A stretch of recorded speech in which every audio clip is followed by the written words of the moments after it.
Hello, everyone. Welcome to our first episode of the Double Feature Podcast. I am one of your hosts, Hunter Spence. And I am the famous Jerry Springer. Bro. No, Don't. Too soon. Oh, I'm sorry. It's actually Nick here. I don't know why I said my full name, but whatever. Probably because we're going to talk about someone in their full name, but let's not get too far. This is a podcast where we talk about two movies each week, or at least we're going to try it each week. If not, bi-weekly. Either or. Either or. Either or. Either. You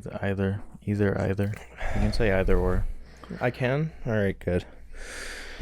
You can. Speaking of Cannes, just kidding. But yeah. Cannes Film Festival. The Cannes Film Festival. Okay, we're already getting off track. This is a great start.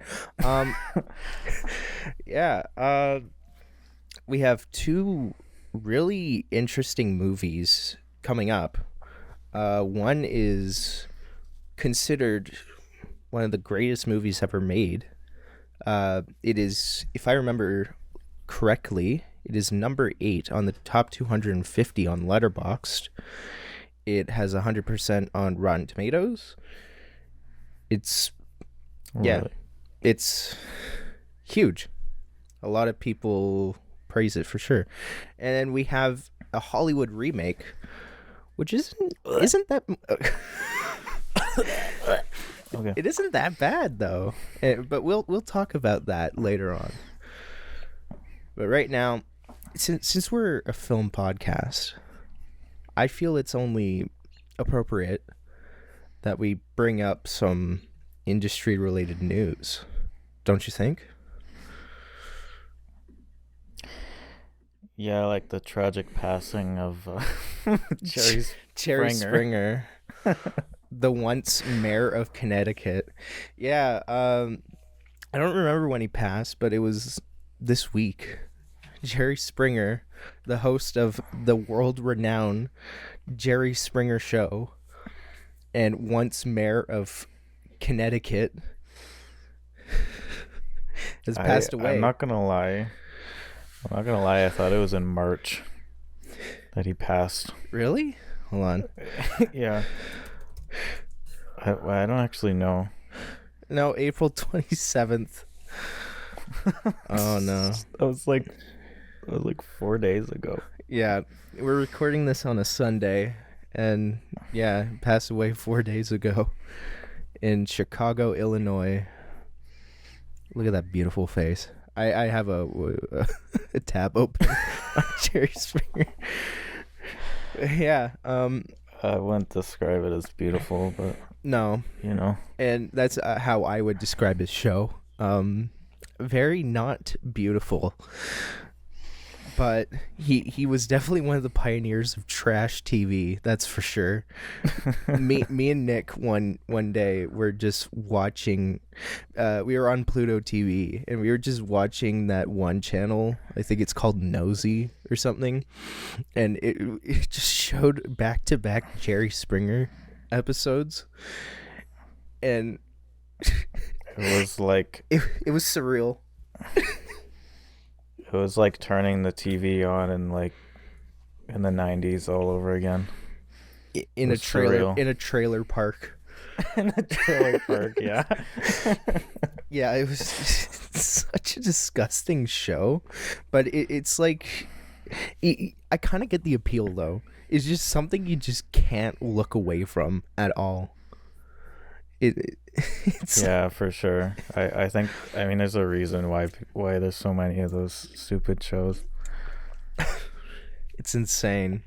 Even his bodyguard got his own show. Oh yeah, Steve Wilkos or something. I did. We did some research, and one of the bodyguards got his own show. Like, it's insane how big of a monopoly Jerry Springer had, and that's why we kind of found it very important to talk about his death, his passing. the former Yes, mayor of Cincinnati, who then was who then resigned after after a scandal involving an affair between him and a prostitute. So, anyways, Jerry Springer, you will you always have a special place in my heart. I don't think he was in any movies, but he definitely should have. He was he was in Austin Powers, The Spy Who Shagged Me. Was he? Yeah, because there was that scene with Dr. Evil and they get into a fight. I remember. Oh yeah, I remember it very clearly. So it is movie. Yeah, that was Jerry it is Springer. movie related. You cannot it be. is. Yeah. So it is now movie related. So, yeah. No, you can't say it is TV. No, you can't. Shut the up. Yeah, that's right. You're wrong. Just shut up. Shut up.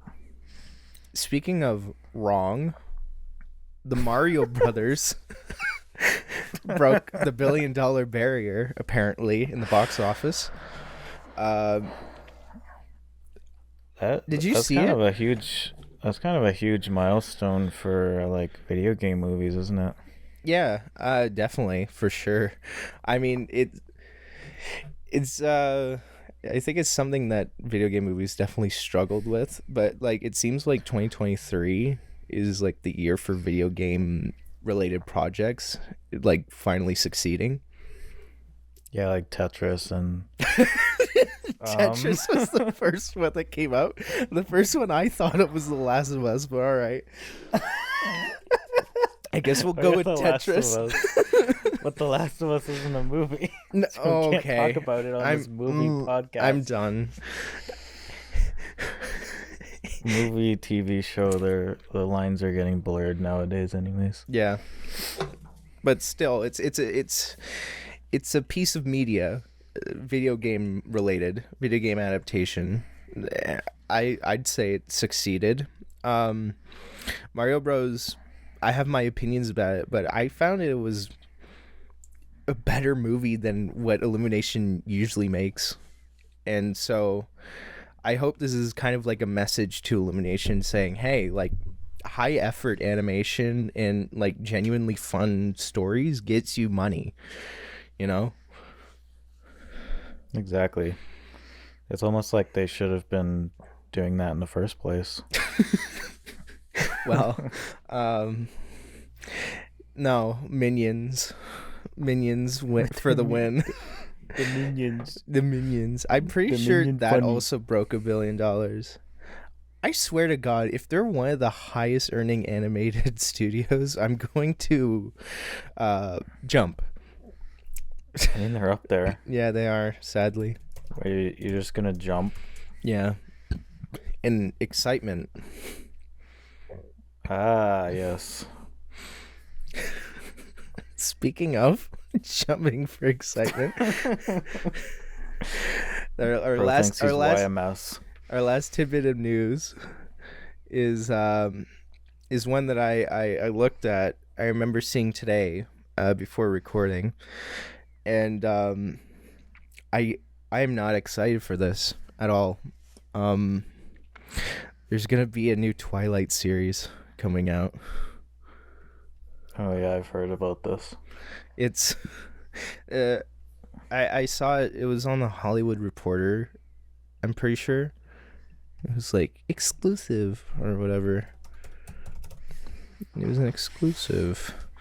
I don't know what they're gonna do with the Twilight IP, but I don't think there's much that can be done to like save it. No, and it doesn't look that promising. One of the writers worked on a Walking Dead spinoff. Fear the Walking Dead. Yeah, no, the one with the teenagers, Walking Dead World Beyond. It is. Is that? Yeah, I don't think many Heard of people that. have heard about it. And it's because like they've given up on The Walking Dead. But yeah. I wanted to bring it up only because I'm not excited. I'm just not excited for this. Like, Yeah, no. actually, I am only for just to find out how bad they're gonna screw it up. Like, and also which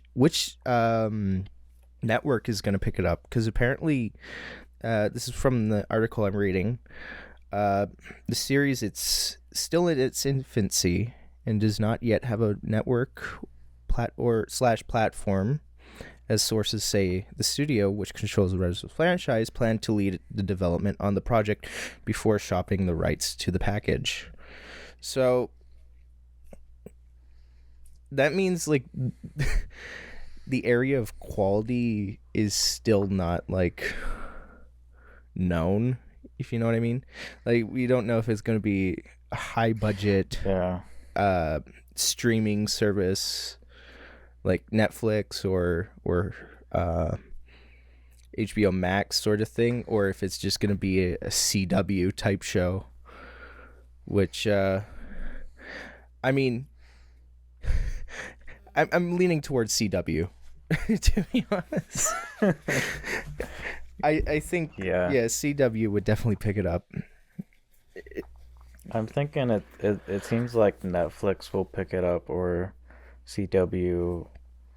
I mean, probably like, both, because like CW shows are on Netflix. Like Riverdale is on Netflix.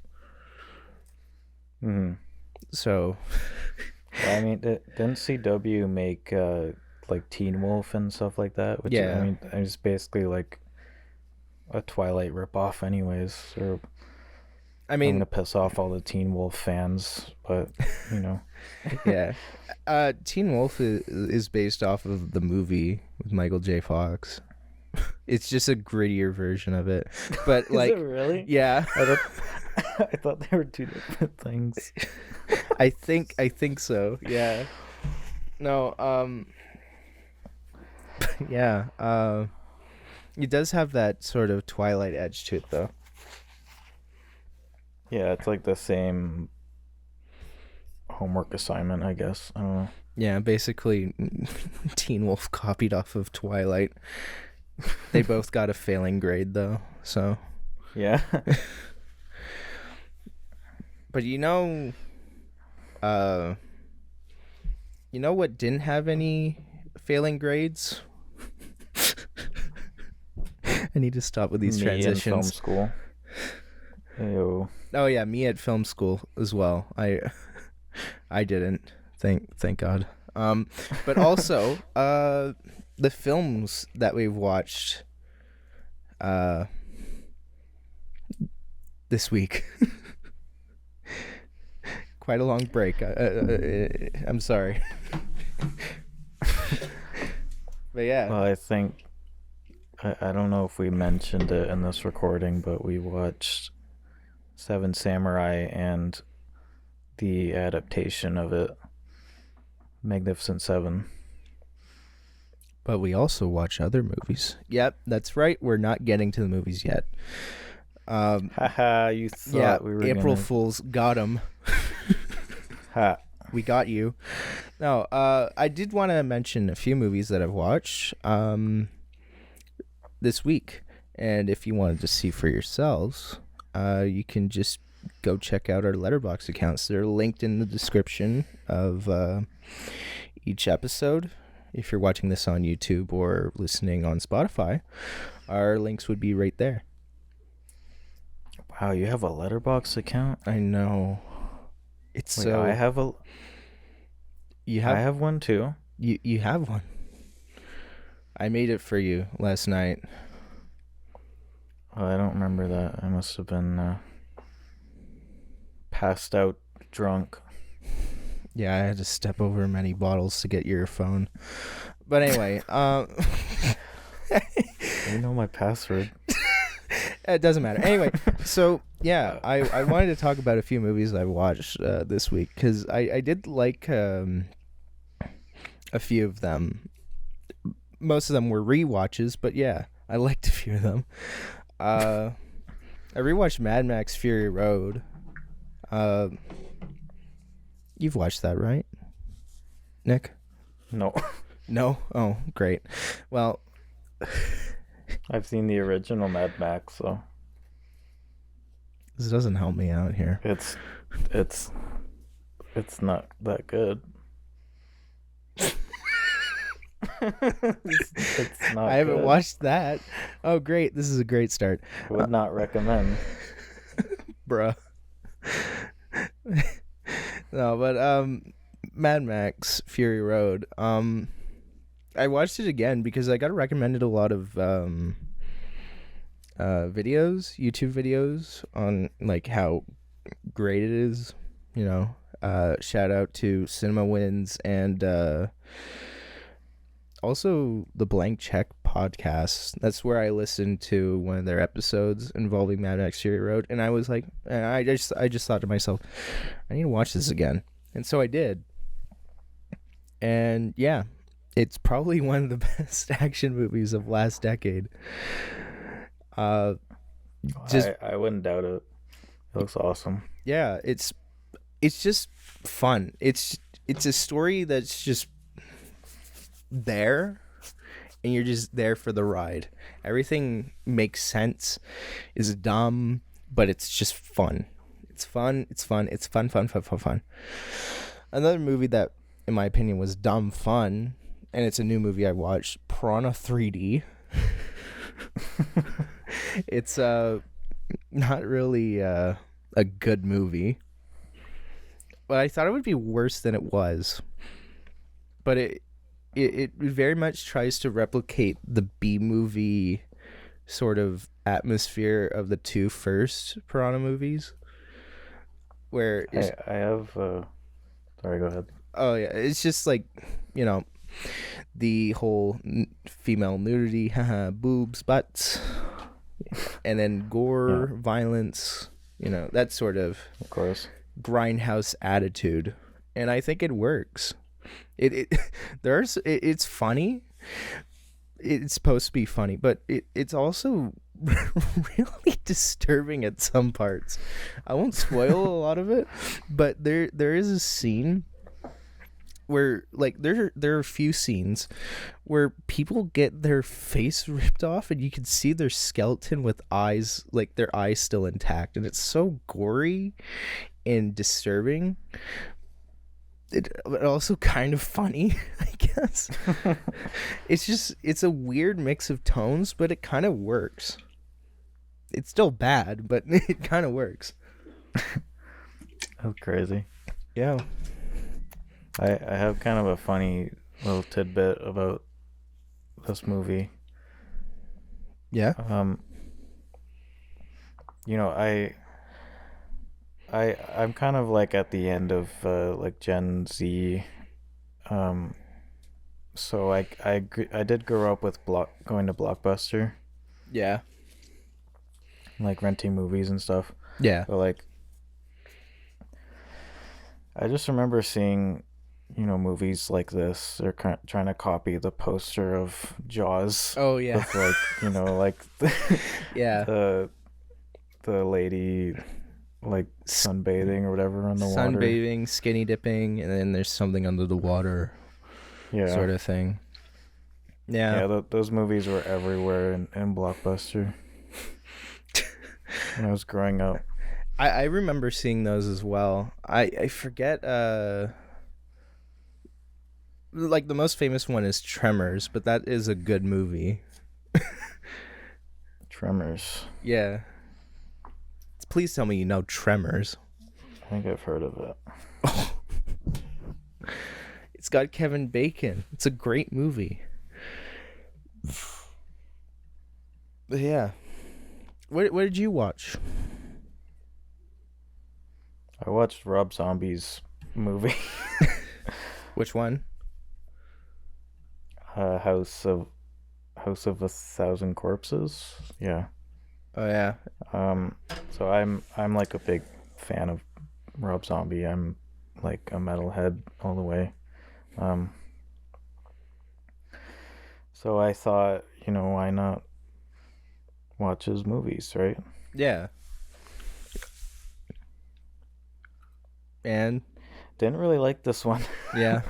um, I don't know. Just like the editing is like the editing kind of reminded me of Saw, like the Saw movie Oh, editing. like it's sort of music video inspired. Like Yeah, very like choppy kind of. It's like digital zooms everywhere. mm, I've never really liked the look of that those Yeah, that effect. me neither. So this was kind of a hard watch for for me as a film buff, I guess. I also saw there was another movie you might have watched that involves a classical monster of sorts. Maybe a vampire? Maybe. Did I? Yeah, it involved the lead singer of 30 Seconds to Mars. Oh yes. Oh fuck! I peaked my microphone. All good? Second time that's happened. We'll fix it in post. Yeah, we'll fix it in post. Uh, so I'm sure everyone listening, you all know, uh, the great and powerful Morbius, Doctor Morbius. Dr. Michael Morbius. I don't even remember his first name. I almost said Dr. Edward Morbius. That's not right. I think it's Michael, yeah. Dr. Michael Morbius, but yeah. It's a great that's when I know the movie is great. It's not memorable at all. To be honest, I would think it would be memorable with just how like horrible it apparently is. Yeah, it is memorable in that way. It's very like, I don't know. It's a trash movie. I don't know how else to describe it. Oh, well, that's fun. I didn't write down any notes for it, so I'm kind of just going off my shitty memory. That's fair. Well, you heard it here. Watch Morbius. Anyway, yeah, Morbius kind of sucks. But do you know what is a good movie? The movie we just saw. The two movies we saw actually, but let's start with the first one. First one is called Seven Samurai. It's a movie released in 1954. It's a movie that is written, directed, and edited by renowned director Akira Kurosawa. He edited it. He edited it. And I'll talk about the editing later, because that is something I'm very interested in with this movie. But yeah, the movie Seven Samurai is about villagers who are constantly being raided by bandits. So they go out into town to find a samurai that will help guard their town from said bandits. They get the help from an aging samurai. He's played by, oh God, do I even have to say this? I don't. Takashi. Oh wait, no, this is a good one. Takashi Shimura. Yeah, and he hires 6 other samurai to help out the villagers. Great film. It's a really good, like, great film. I've watched a few Akira Kurosawa films before, uh, Throne of Blood and Ran. I really liked both of them. So I was excited to see this movie. What about you? So this was the first real Kurosawa movie that I watched, other than Throne of Blood, which I didn't get all the way through because I was in the wrong headspace for it at the time. It sucks. You should watch it again because, in my personal opinion, it's like my favorite movie of his. It's like an adaptation of Macbeth, the William Shakespeare play.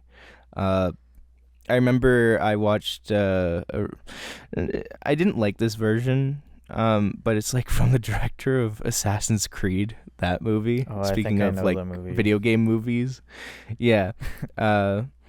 He made a version of Macbeth that made it to Cannes. It stars Michael Fassbender and like a couple other like famous actors from the UK. And I wasn't a fan of it, so I just went looking for like a better adaptation of Macbeth. And I was like, oh, an Akira Kurosawa movie, Throne of Blood.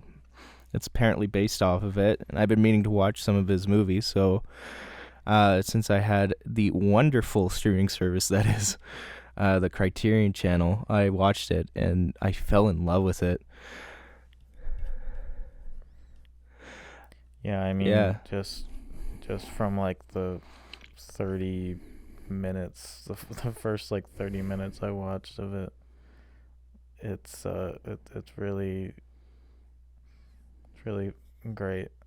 I think I definitely want to give it a chance again now that I've seen Seven Samurai. Yeah, let's talk about Seven Samurai, because that's what we're here to talk about. But like, it's just, there is also just a lot to talk about in it. First thing I have to say is, like, that 3.5 hours runtime, totally worth it, because like they completely flesh out each and every character, and they all have their like own personality, and they make sure like it's a totally fleshed out, like I said, like the leader of the samurai, I'm not gonna pronounce this, I can't pronounce it, bro, but the older one of the bunch, the leader, like, just the amount of, I guess, character there is to his acting, like, you could tell the character has gone through a lot, basically, and you can tell like all these characters have gone through a lot, or like they act like their characters' descriptions. Yeah, definitely. One for sure is why do I have to keep pronouncing these names? I'm just gonna butcher it. That's all. I just feel bad. But anyway, Toshiro Mifune, the actor, his character, Kikuchio, whatever. His character is definitely the best out of the bunch. Just completely eccentric, and it's like considered the fool at first, but then you understand like why he's so like emotional all the time. But like, the actor Toshiro Mifune just like, he hams it up to an appropriate amount. He just goes crazy. It's so entertaining to watch whenever he's on screen. It's just, yeah. He's very like he's kind of like a psychotic almost. Oh yeah, he's clearly there's something wrong with this man, but like you can't help but like enjoy his presence as well. Um, like the scene where he's just messing around with the kids, uh, and like just basically making a show or sorry performing in a sense for like the villagers. I don't know how to even describe it, but it's so fun to watch in those scenes. But just and the other characters too. Katsushiro, by that character, who is like this pretty boy, who and the younger one of the group, who is like always trying to prove his worth, and then ends up falling in love later on, which I'd like to talk about a little bit later, and especially with Magnificent Seven. That romance is carried on into the Magnificent Seven, but yeah, I just every single character in this, like every second of that runtime is used developing these characters, and which makes like the battle scenes a lot more impactful.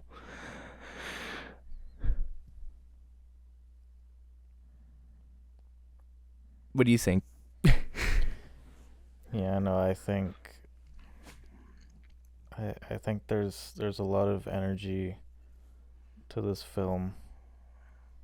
Yeah, especially for one that came out in '54, which I don't think especially in Hollywood, it was just very still like,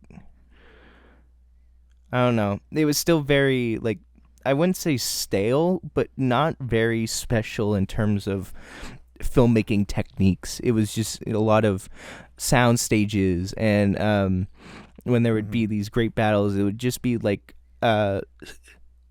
static shots of like the action.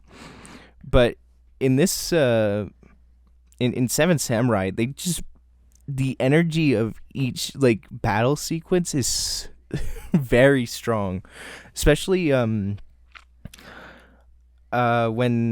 the samurai are traveling, I think, to the village. I think it was this scene, but like when they're riding the horses, like just this, you can feel the speed of which they're going at. Like in the camera, it seems like the camera's like struggling to follow them. It's awesome camera work, like throughout. Yeah. And when talking about the battle scenes, just or just like the production design in general, it's amazing. like in every Akira Kurosawa film I've seen, he only gets better and better each film too. Yeah. Like I think when I think of production design for Akira Kurosawa films, it's Ran, which is like in his late career. So like he ends up growing more and more, but he's already really good at capturing the atmosphere and also just the setting of the age of the Ronin samurai. And that's what I've always appreciated of his films. They have always seemed like they've taken like consideration of every aspect of that film or into the filmmaking. I think that like the costume design is perfect. I mean, it might just be because it's in black and white, but it's just amazing. Like they genuinely like fit in, and it looks like you're actually in, feudal Japan. Yeah, you feel like you're there. Like I say, in my notes, like, the setting is perfect, and I think what I meant by that was just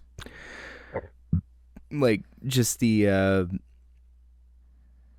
way everything, like all the sets look, and all the costume design looks. It's just perfect. It's perfect. And I think what definitely shows it is during like the planning scene. Remember where they're just like going from each part of the town and like thinking of a strategy for defense. Like that, I think that was a great idea. It was a great idea on Akira Kurosawa's part, because us as an audience, we get to understand each part of this, what will basically become a battleground that the samurai are going to fight in. So it seems like Kurosawa thought about like each and every aspect of it. And I remember reading on IMDb, I don't remember what exactly it said, but yeah, he said he like made sure it was like very accurate to the time portrayed in the film. And again, you can always tell with his movies.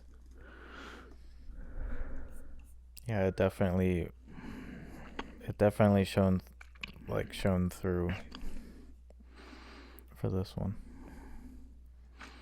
Another thing I want to mention, involving, I guess, the technical aspects. I already mentioned it in terms of like capturing the action, but just the steady moments. The cinematography is beautiful. It's beautiful. Like just everything that's framed, it in all, like, okay, this is film student talk, ladies and gentlemen, and anyone in between. Like it's the framing and the blocking, just every aspect of the cinematography is definitely masterclass. For sure. You know.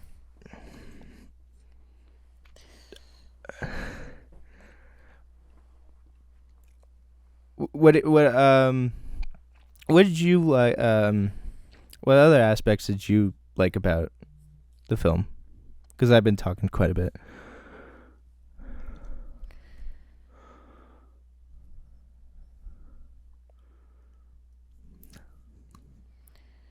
You know, I kind of wanted to talk about the ending, which I think we'd have to put a spoiler warning on this. Oh yeah. I don't know if we said it already. I have a few notes when it comes to the ending, but also just some specific parts. So yeah, spoiler warning. But I did want to mention this. I know you wanted to. You were the one who mentioned you want to talk about it, but it just came to mind.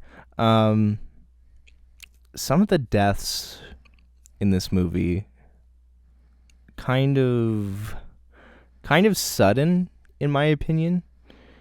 And I don't mean like I mean it in sort of a tonal way. Yeah, they came out of nowhere. Yeah, but I guess also like just the mourning scenes where all the characters are just there and I guess soaking it in, I guess is the right word.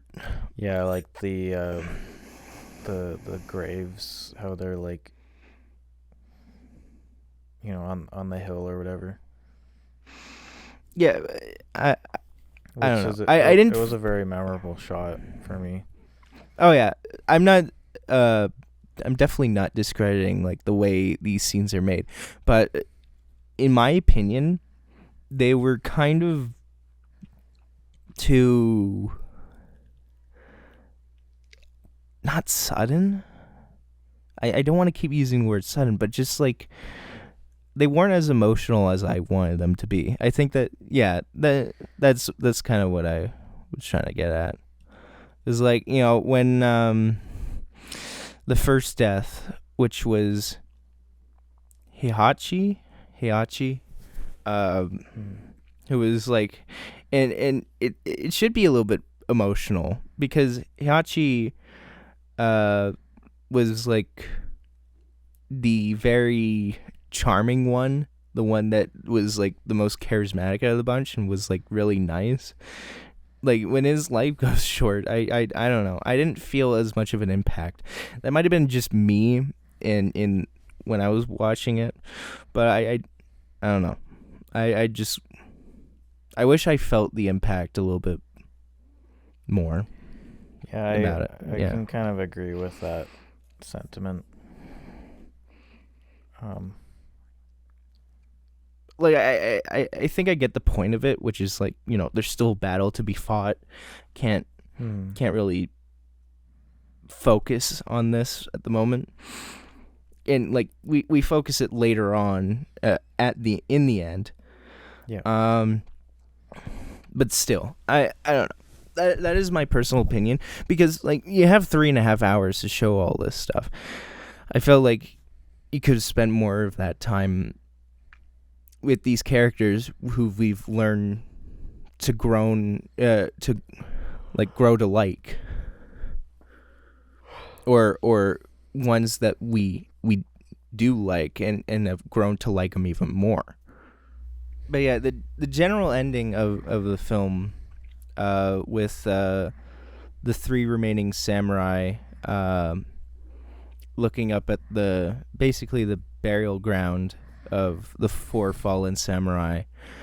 I have to say, very beautiful shot and very, very like considerate use of framing, like the 4:3 aspect ratio, especially. Yeah, I think that has to be like the best shot in the entire movie. That is the best shot of the movie.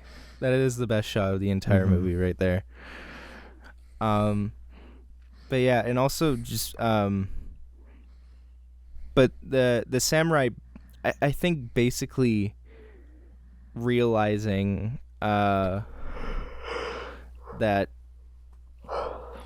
they really lost more than they've won, because you know this like this group of people who've learned to like and fight with each other, most of them dying in the end, and then like this villagers like celebrating their win, when in return like these samurai get fuck all. Yeah, it's a very bittersweet ending. Yeah, that's for sure. That's I think what I was trying to describe it as was like very bittersweet. You know, and especially I think what definitely puts an emphasis on that is like the last line by the leader. I'm gonna pronounce it again. Kanbei. I don't know. Be the bald guy. Yeah. The victory belongs to those peasants, not to us. And they just sort of take their own paths. And I didn't mention this, but yeah, there's a love story, right? With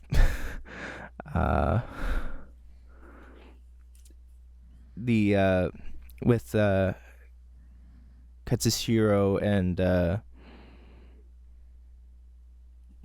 Shino, I believe that's how you pronounce it. But yeah,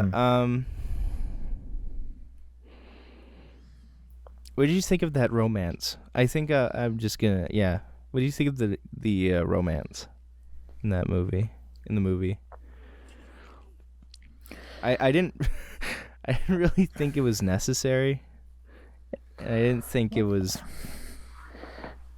Yeah, I don't think it was that necessary because I mean I don't really remember much from it at I think all. it's the least memorable aspect of that entire movie. Yeah, to be honest, It, I forgot about it until you mentioned it. I think it's in my opinion it's one of the only things that slowed down the movie for me. Hmm. Which again, another thing I forgot to mention: the pacing of this movie is great. It's great. I mean, Oh yeah. I don't know if I did mention it. I'll find out in post. But yeah, if I did, I'll just re-emphasize on it. Just the pacing for a movie that is 3.5 hours. It's great. I It didn't really is, yeah. feel like any of it at all. And I've watched a few like movies at this length, and there are moments where I just felt the length of it. I remember The Irishman. The last 30 minutes were kind of long for me, but this, like, yeah, I didn't feel anything with like any of the. It didn't feel slow at all. Mhm. But yeah, the only times it did, though, again, romance, which, and I'll also talk about this in Magnificent Seven. It's just an aspect of this story that, in my opinion, was not really important. I mean, I get what they were going for, which was, more conflict between the samurai and the villagers, the constant, I guess, not turmoil, but just tension between one another while also trying to defeat the bandits. Yeah, kind of like humanizing the village. Mm-hmm. That's what these movies try to do in a lot of scenes. Yeah, and also, yeah, along with the samurai, they humanize the villagers as well. Hmm. But yeah, in terms of complaints, that's all I have is just the love story. Otherwise, everything is great about it. There's some aspects I want to talk about that I forgot to mention, which were like the music. The music, in like again, I'll mention this in the when we talk about Magnificent Seven. Music in both of these movies are great. Like Yeah. especially Seven Samurai, like, or specifically Seven Samurai, like, so great that it was in a Wes Anderson movie. Like, Wes Anderson decided to put it in Was it Isle of really? Dogs. Yeah. That's crazy. Yeah, and so I mean, it clearly is inspiring to other people as well. Just Mhm. yeah, this movie is a classic. I don't know what else to say. This movie's a classic. It really is. I think everybody who's into film should watch this movie. If Yeah. if you just watch one Kurosawa movie, it should be this one or Throne of Blood, I think. Mm-hmm. Yeah. If you have 3.5 hours, watch it. Yeah, And yeah. find the time, seriously, because there is a reason why it's so high praise. There is a reason why so many people love it. It is because it is a masterclass in terms of filmmaking. Mm-hmm. However, just because some moments took a like hit during this film, I will only give it a 9 out of 10. But otherwise, yeah, it is a classic for. Oh, there's something I wanted to mention. Oh yeah. I think I would have given it a 5-star rating, right? But Yeah. I just can't get over the editing style. I don't know. They do these wipes. They're kind of like almost like Star Wars wipes. I think that's what kind of inspired Star Wars, if I remember. Yeah, probably. Um, but I don't know. It just kind of this is. It's probably I'm probably the only person who thinks this, but it kind of took me out of it every time it Yeah. happened. I don't know if that was your experience or not. No, I take those sort of things as like a product of its time. I think Yeah. only if it gets annoying, which, in my personal opinion, I didn't find too annoying, but I can understand if it did. Yeah, maybe I'm just But being too picky on it because it was like a thing back then to do that. I think it was a technique. yeah, yeah, I don't find you're being picky. There's a lot more people on fucking Letterboxd that are picky. But yeah, I was just reading into some trivia a little bit more. Yeah, several elements from the Seven Samurai are also argued to have been adapted for Star Wars. So, yeah. Oh, And there's some films that are paying homage to Akira Kurosawa. Like, I think you could definitely see some elements in Rogue One, which, yeah. Plot elements of Seven Samurai are also used in Rogue One, which does make a lot of sense when you think about it in retrospect. is it really? Mm-hmm. Like, just like assembling a team of people who don't agree with each other, and then they help save people, etc., etc. Oh, I'm gonna hate editing this and hearing my voice crack so many times.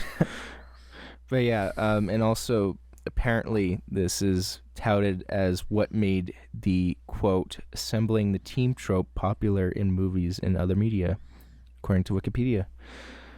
So, like, we're going to need this guy, we're going to need that guy in, like, heist films. like Ocean's 11. Was Ocean's 11 inspired by Seven Samurai? I mean, the trope of just assembling people. I don't think, like, I don't think Ocean's 11 is inspired by Seven Samurai, but Like there's a bit of a trickle down sort of thing happening. but yeah, I mean, it just goes to show how, like when you read up on it and you just think about it, and you're like, yeah, this definitely did inspire a lot of movies and inspire a lot of parts in movies. There's a reason why this movie is considered a classic. And It's really ahead of its time, I think. Yeah. Just all the filmmaking techniques and like the battle scenes and everything. It's very like Yeah.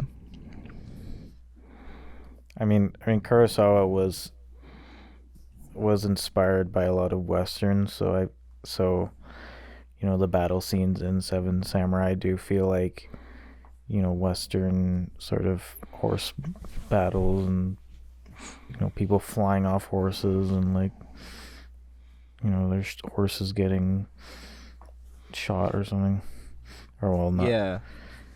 I mean there is guns in the movie, but they're only in like the third act, I think. Yeah. No, great movie. But you know what was Western? Do you know what else had guns? Do you know what else had horses? I think I know what did. Yeah? What do you think? Morbius. So, Magnificent Seven, in all seriousness, we were talking about Magnificent Seven, which is the remake of Seven Samurai, and sort of what I think it has its own popularity, like its own separate popularity, Seven Samurai. I mean, my dad's heard of it. Yeah, I think in North America, a lot more people have heard of The Magnificent Seven over Seven Samurai. And yeah, we're not talking about Seven Samurai anymore. The Magnificent Seven was made in 1960, and as previously stated before, was inspired by or adapted the story of Seven Samurai. It stars Yul Brynner, I believe. Something like that. Yeah, Eli Wallach, Steve McQueen, Charles Bronson, Robert Vaughn, Horst Buchholz, Brad Dexter, and James Coburn. I thought I was going to be able to describe all these names, like pronounce all these names, but no. It's a bunch of white guy names. Yeah. Except for whoever played Chico. I don't know how to pronounce his name. Horse Bushels. I mean, that's it's a German name. But yeah, very interesting movie. Film was directed by John Sturges, who went on to, like, 3 years later, direct the other classic under his belt, The Great Escape, which also featured Steve McQueen. I didn't know that until I did further research on it. I didn't know that until just now. Yeah. Yeah. I don't do research, apparently. And, yeah, same plot as Seven Samurai, except it's changed to fit the Western genre a little bit more. Yeah, yeehaw. Yeehaw. Partner. Yeehaw, partner. But yeah, so it's the same thing. Villagers go to seek out a bunch of cowboys and gunslingers to protect their village from bandits. And so they hire Chris Adams, who then hires 6 more gunslingers, each different personalities, yada yada. We've heard this story before, but it's a little bit different. There's some characters that have character traits of, like, other, like, with, like, 2 character traits from the last movie. There's one with completely new character traits. It goes into different directions in some parts. What did you think about it, Nick? There was definitely some, plot similarities between this and Seven Samurais. Oh yeah. Did you think it was too similar? Well, not too similar, but like, what did you think? How do you think they adapt?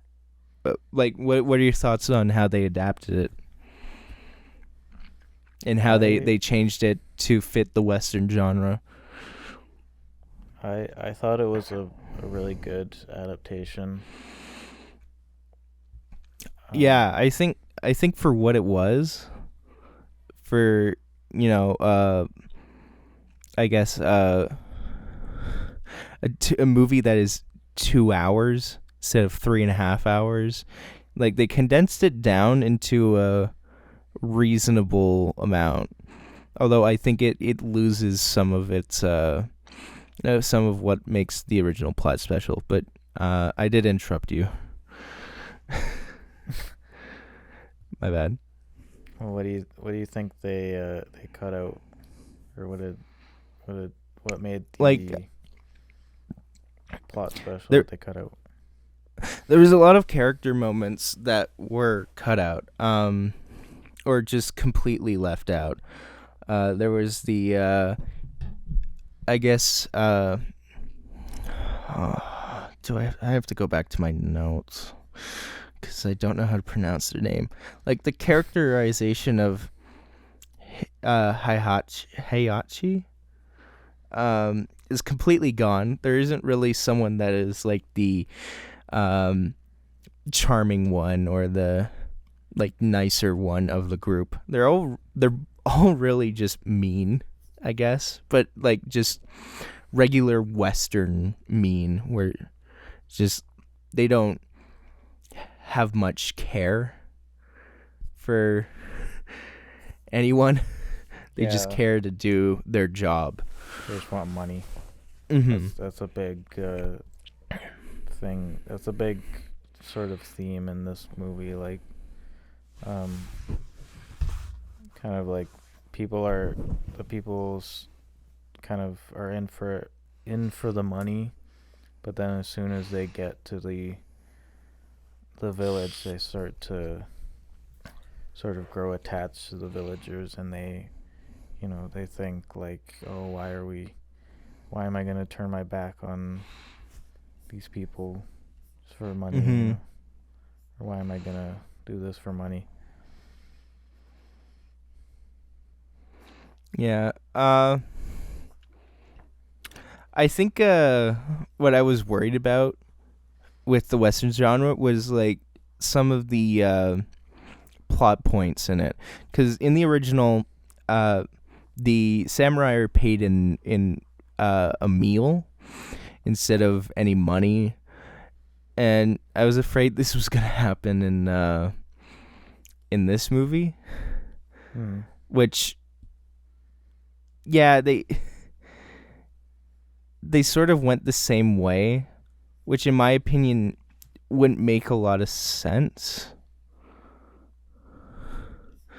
I feel like, especially in a lot of Westerns, money is definitely a motive most of the time, is a very well-known motive. Mm-hmm.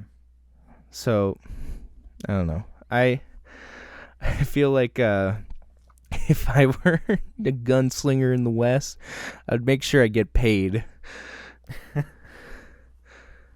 So, yeah. I feel like a lot of the a lot of the sort of team's motives, they seem to be kind of not really clear. mm-hmm. Not clear to me. Yeah. A lot of them are just there to prove themselves and like gain notoriety, which I guess is a good motive now that I think about it, but it's not one that I believe is believable in this sense. Why would you risk your life with a bunch of strangers you don't know to protect a town of people you don't know, and you're totally fine with it?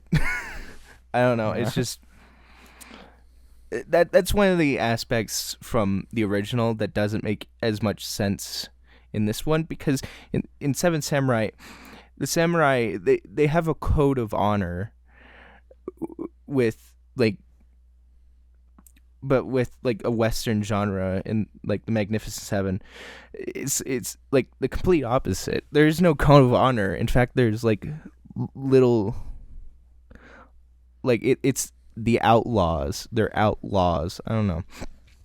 I'm going on a tangent about it, but yeah, that's one of, like, that's what I mean by like there's some things from the original that do not work. Others were like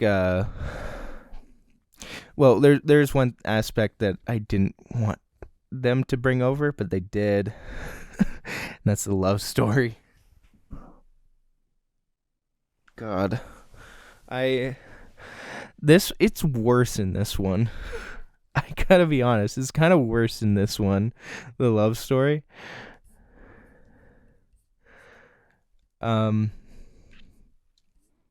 Like, and like the one between Chico and Petra. Mhm. But I don't want to focus on the negatives as much, because there is a lot of things that the Magnificent Seven does well, and like really just stands out and makes sense that it itself is also a classic. That was the Right. best sentence I ever made. But yeah, the music, just like I mentioned when we were talking about the Seven Samurai, it's great. And I did some research, and it was even nominated for an Oscar at the time. Uh, and Yeah, you I saw totally that see too. why. It feels like very majestic, I guess. It's a very good score. It's your classic Western score, like very triumphant kind of music, very Yeah, like very like almost John Williams esque. I don't know, that yeah. kind of. It feels grandiose in a Yeah, sense. And I think there's like a little bit of pizzazz in it, and I don't know how to describe it, or I don't know what it is, but there is something to the music that does make it, you know, a little bit more uh not noticeable, but just like out there in a sense, more memorable. That's what I was looking for. yeah, Like it's a little bit a little quirky. it's a little it's a little special boy. Look at that little boy go. Look at that boy go. Yeah. But yeah, the music, um, the the cinematography in this is also as good as Seven Samurai. It's a little bit less special because it's still shot like a classic Hollywood movie, but Hmm. I think, and this is my opinion, the addition of color to the film, it makes it. I don't know. I'm a little bit biased. I, I do like my black and white movies, but I do love color as well. I love it in comparison to black and white. So just watching and seeing the color in this movie, it's kind of like a, I don't want to say it's a breath of fresh air, but it's just unique, I guess. It they use color well. I will just say that. Yeah, it definitely doesn't detract from the experience. I know that.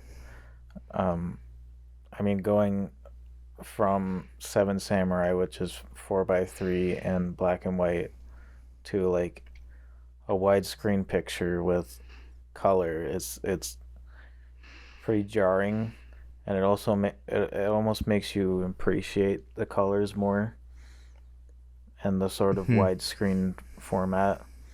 Not to like knock Seven Samurai because it's a great film. Yeah. Here's what I wrote for like the cinematography. And I think I'm just gonna say it straight from my notes because I think I described it really well here. Yeah, the cinematography is a lot more open than the original, even though that is probably, you know, even though in the original it's probably to make the dialogue scenes more intimate. To me, and this is what I wrote, it's kind of a breath of fresh air, and it kind of is. Like in some moments of Seven Samurai, it's kind of, I wouldn't say claustrophobic, but just a little less. Yeah, like I put it before, it's intimate in a sense. It's supposed to be more like you're supposed to be more close to the characters in Hmm. that sense, and it works really well in that regard. Uh, Another thing I wanted to mention was that the bandits in this movie get a lot more characterization than the original. What'd you think of that? Um, You know the bandit in this movie. His name was Calvera, I think. Yeah, he's even given a name. Like in the original, Yeah, the original, he's just like bandit leader. Like we don't even know anything about the bandit leader. yeah. I don't even know if they have any like dialogue or They anything. they do, but like again, it's like not even. It's considered like it's like shown as if it's like not that important in comparison to like our protagonists, Mm. which does work again in unique ways to for this movie. I feel like I don't know. I like the development a little bit more. It makes it so it I okay.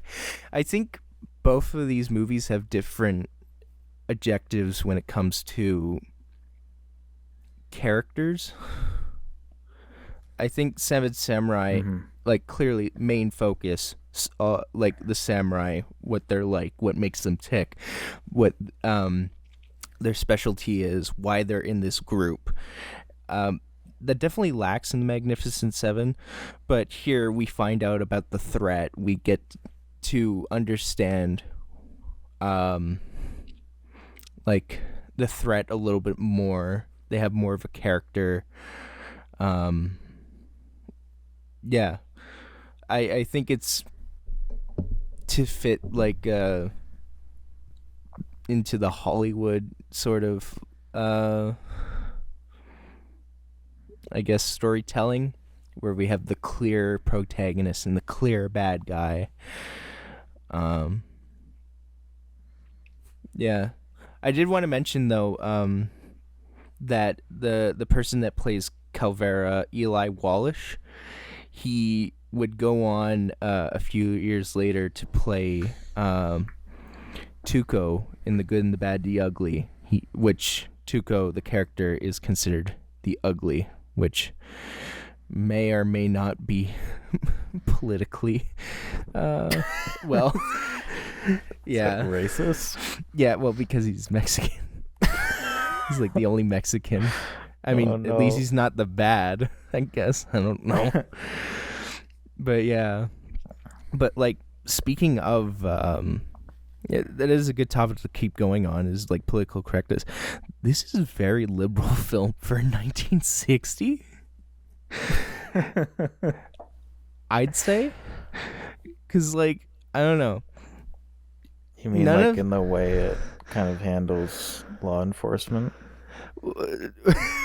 Or no, more or less like just minority groups in westerns, because like there's some movies in westerns where it's like, oh, the Indians are the bad guys, or like they're like a separate threat. They're like a threat as well as the main bad guy in the story, or like Mexicans are a threat in comparison to the story, and they're shown like in a very very negative light to make you like despise them even more.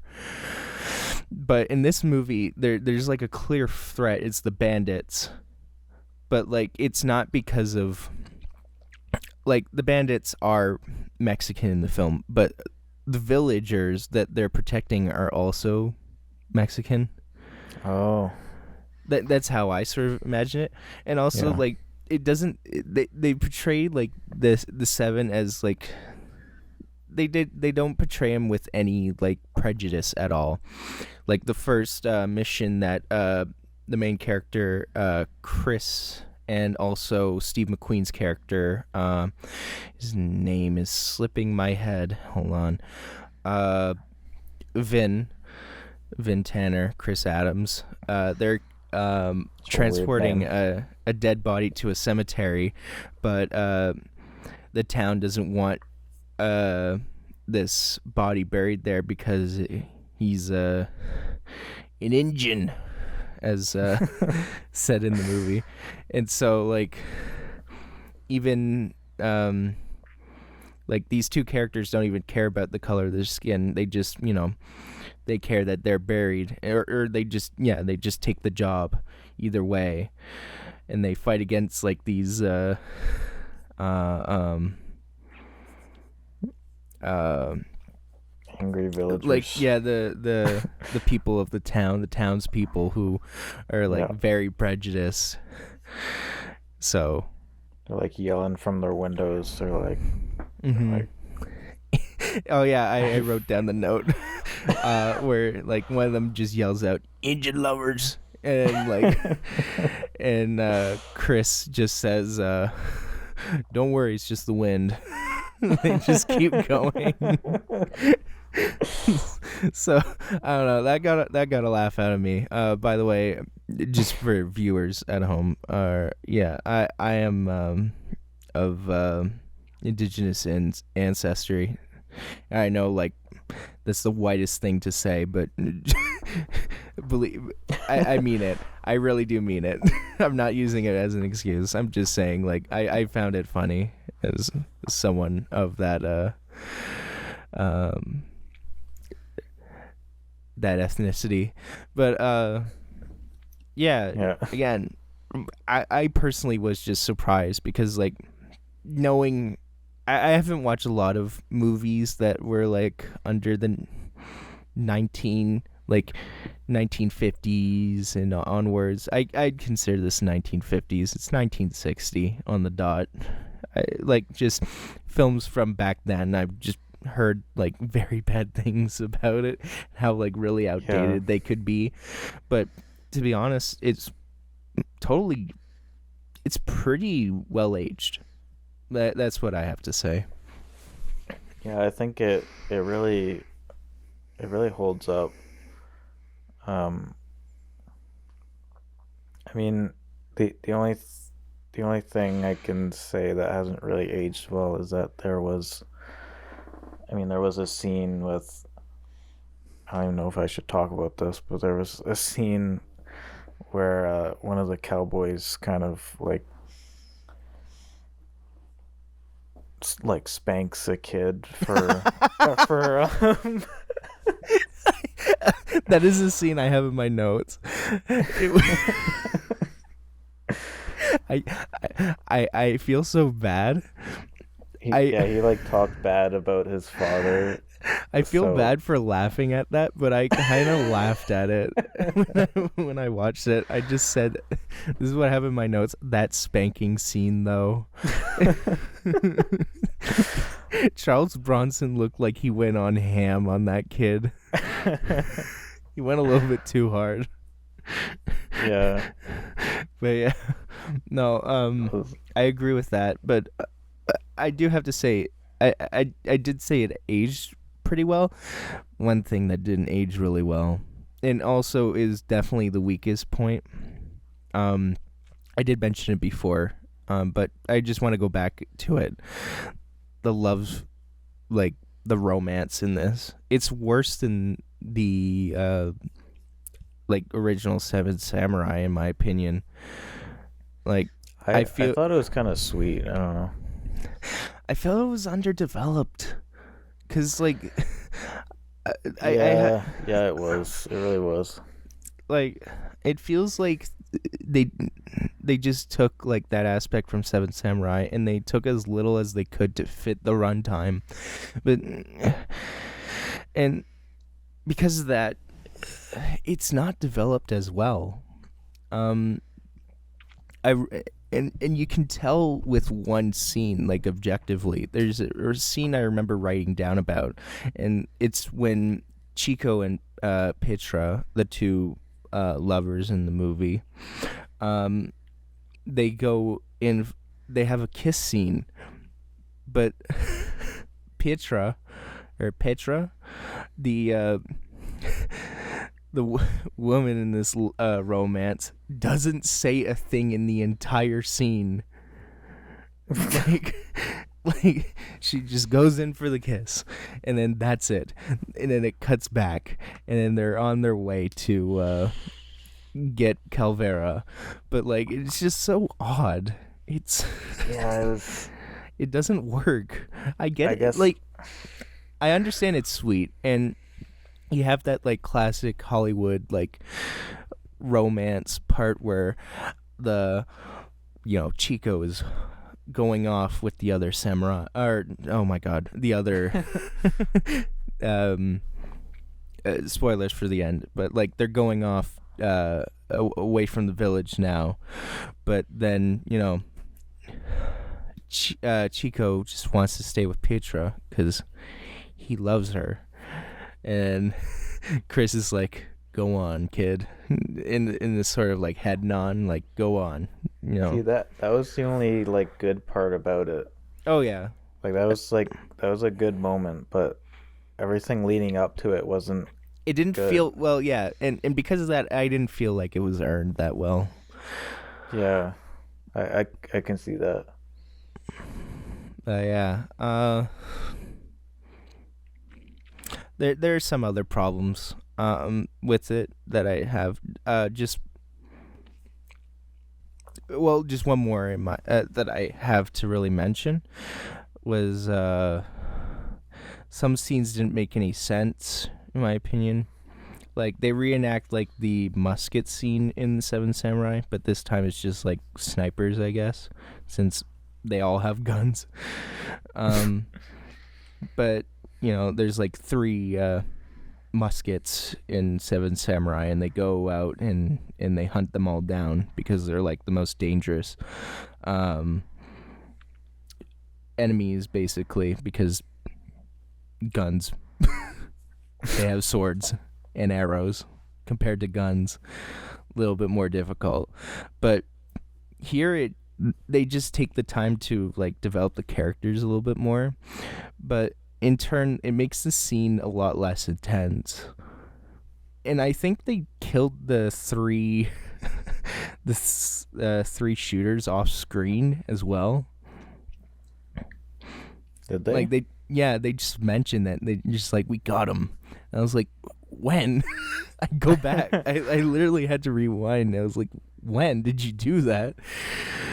So there's some poorly communicated scenes in here, but yeah, I don't have a problem with it. I think it's just like a really good, it's a solid movie. It really is. I think it's probably in like the top 10 Western cowboy movies ever. Yeah. I haven't seen a lot of them, so I can't really judge. I don't think I've seen any of them. but it's definitely worth mentioning in that discussion. But some fun facts before we end it off. I wrote down some fun facts. This is some stuff I found from IMDb, and yeah. Kira Kurosawa watched the film, and he loved the adaptation so much he was impressed by the movie so much that he gave the director a ceremonial sword as like I guess sort of a congratulations or something like that, which is really cool that like Kira Kurosawa is so open to like people adapting his work, and yeah, no, I think it's cool. Does that mean John Sturges is the first ever otaku? I'm gonna leave you with that. I'm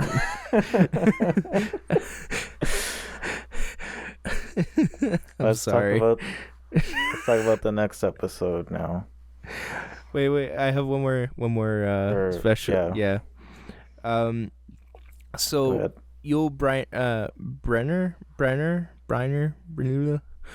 Yul Brynner, the bald guy. He Chris. Since he was like the most established actor at the time, I know you have names like Steve McQueen, Charles Bronson, and Yul Brynner is the one that's on top. It's because most of them were at the start of their career when they made this, which is one fun fact. But the other one is that Yul Brynner, the most popular one of the group, probably because he also had an Oscar win under his belt. had major say in the casting decisions, and so he was all like, which means like he casted most of these, or helped cast most of the people he worked with. Basically, one of them was Steve McQueen, and yeah, he was specifically requested that McQueen be cast, but then this is according to IMDb again. Briner later regretted the move since he and McQueen developed a disastrous relationship on set. So,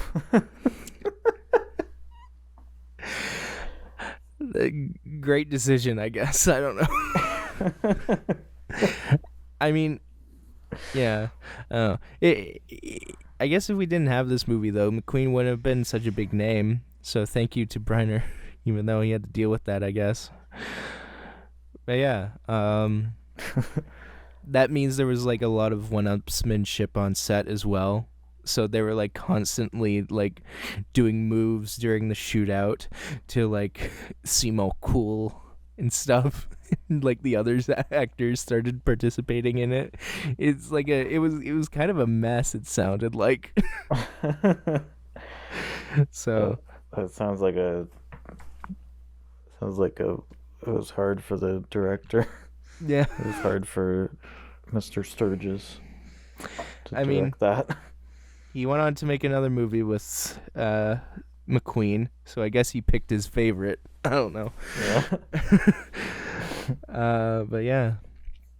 No, that's all I have to say. 7 out of 10 for me. You didn't like working with the bald man? the uppity bald man. The Russian-born bald man.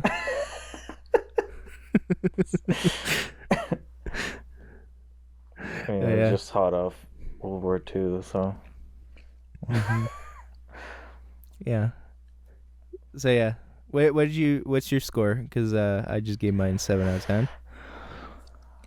Oh, my score is 8 out of 10, I think. 8 out of 10. Yeah. 4 out of 5. Awesome.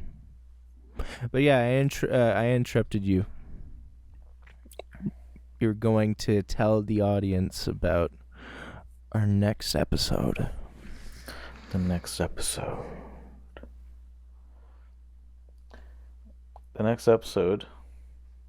is going to be about Brian De Palma. Yeah. World famous director Brian De Palma. 2 movies are Blowout and The Untouchables. Yeah. So if you want to watch it during the time we take to make this next episode, so you can enjoy these episodes even better, go ahead and do that. Subscribe to our Patreon. No. Not yet, but we don't have one. We don't have one. But yeah, stay tuned. Hope you enjoy it, and we'll see you next time. Bye, Jerry Springer fans. Bye-bye. Rest in peace, Jerry Springer. Rest in peace. He was such a good soul. Jerry Springer, my beloved. Okay, I'm done.